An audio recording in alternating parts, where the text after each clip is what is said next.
રાજકોટમાં આવતીકાલે ભાજપ નેતા ડોક્ટર ભરત બોઘરા દ્વારા ભવ્ય સર્વજ્ઞાતિ સમૂહ લગ્નનું આયોજન કરવામાં આવ્યું છે। આ માંગલિક પ્રસંગે 126 નવદંપતીઓ પ્રભુતામાં પગલાં પાડશે। માતા અને પિતા ગુમાવનાર દીકરીઓ અને દીકરાઓના સમૂહ લગ્ન કરાવવામાં આવશે।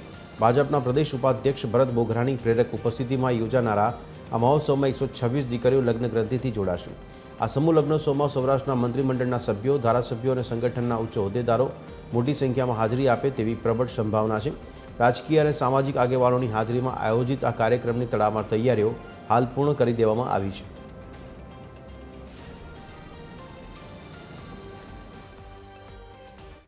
આ સમૂહ લગ્નમાં સમાજની જરૂરિયાતમંદ દીકરીઓ દીકરાઓને અલગ અલગ જ્ઞાતિના લોકોને શોધી અને એમને સામાજિક હૂંફ આપવા માટેનો એક પ્રયત્ન અમારો છે।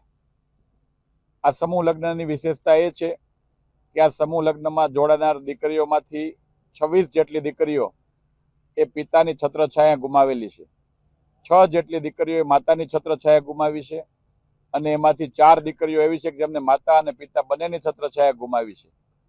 એવી રીતે દીકરા તરફથી વાત કરીએ તો લગભગ 20 જેટલા દીકરા એવા છે કે જેમને પિતાની છત્રછાયા ગુમાવી છે, 2 જેટલા દીકરાઓએ માતાની છત્રછાયા ગુમાવી છે અને 4 જેટલા દીકરાઓએ માતા પિતા બંનેની છત્રછાયા ગુમાવી છે।